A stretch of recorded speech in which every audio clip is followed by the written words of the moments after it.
goaltending to me, I think is outstanding. When I love watching guys in the NHL. Like, they're just so good.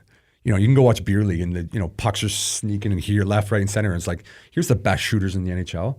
And it's like point blank, and 9 out of 10 times he's stopping it. Like, just goaltending is just so good. So good. We got a really good one in Winnipeg that I don't like the flack that he took last year, because I think he's the best goalie in the world right now. And I think we're lucky to have him. Amen. Is there a goalie that you played against where you just always had your number, you're always in wow of how good he is? I loved, I think Henrik Lundqvist was probably the first guy for me. Like, when I came up with New York and I'm watching, and he's the last guy on the ice all the time, and he'd take breakaway after breakaway after breakaway, and I'm like, here's like one of the best goalies. Why is he taking so many breakaways? And he takes breakaways. He was the first goalie to take breakaways in warm-up in the NHL. And now there's a couple guys that do it, but I'm like, why is this guy taking 20 penalty shots in warm? Like, what is this? Like, this is like minor hockey. And he was just outstanding. And he was so deep in his net. And I remember the first couple of times, like, I didn't want to hit him in the head. I was like, you're so nervous as it is. I'm just like floating it in his glove. And he got mad at me after like one time. I just I shot it hard, but I just made sure I put it in his glove. And he's like, shoot it harder. I was like, okay. So next one I shot a little harder, and he's like, harder, shoot it. And I'm like, okay, so this one I'm coming in. I just blasted a slapper right by him. I felt so good about myself. But he was one of those guys. Carey Price, another one. Roberto Luongo. Like, I was really lucky to play really with blessed. Some outstanding goaltenders that their work ethic, it was the reason they were that good. But just to watch some of the best guys in the world just making it look so easy. And Carey Price, he would frustrate so many guys in practice, but you just couldn't score. And he wouldn't let you. Like, there's times where he's not looking. And, sometimes you just want to shoot it in an empty net. And he would like get his stick and stop it. And I'd get so mad. I was like, man, just let me score once.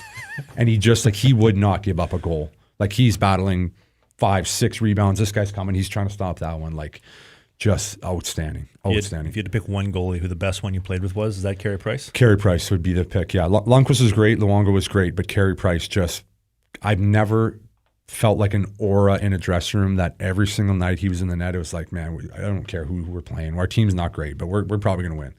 Well, you were there for his Hart Trophy season, right? Or no?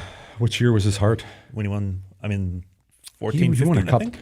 Was it 14, 15? Yeah, you're right. Yeah. Was there something different that year versus the other years where he just turned it on, kind of like Hellebuck right now? No, yeah, Del Weise on his team. That was probably it. No. I just think Montreal, and then I think Winnipeg's got a good team this year, but those years that we were high up in the standings, we weren't a great team. He was just so good. And he was the difference every night. He's so consistent, and he's one of the guys I felt bad for to never have a chance to win because he was so good. And the teams were not good enough. It was a 2021 where he takes him to the Stanley Cup final. They're like, you just knew they had a chance to win every night. They had no business beating any of these teams. And he was just, you're getting one goal maybe. And it's got to be bouncing off 7 guys and going in. That's the only way you're going to score on him. And it was just, he had that aura about him where you knew, like, oh, we turn the puck over here. Doesn't matter. You're not scoring. You do whatever you want. You're not scoring. Like, as a fan of him being literally the best goalie of the last decade, did it feel like somebody who knew him and saw him day in, day out, to a degree, maybe this sounds a bit harsh, but they wasted his best years? Well, for sure. No, I feel the same way. That's why I feel bad. I feel bad for him because those years, he was so good. You just needed a couple pieces and you had a chance. And he was, oh man, he's just, to me, I've never seen, and again, humble superstars, the Sedins and guys like that, but this guy would just never point the finger. Never point the finger. It was always like, yeah, I should have been better. It was like, we got outshot 47-15. Like, what do you mean you should have been better? Like, he would always, like behind closed doors, never pointed a finger, ever. And I was blown away. Like, sometimes I almost wanted him to be like, start calling guys out, man. Everybody knows it.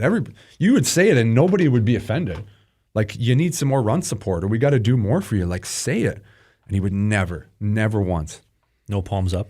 Never staring down his D-man like the Henrik Lundqvist. That drove me nuts.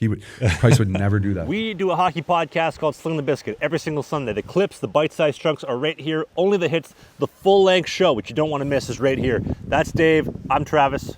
We'll see you soon.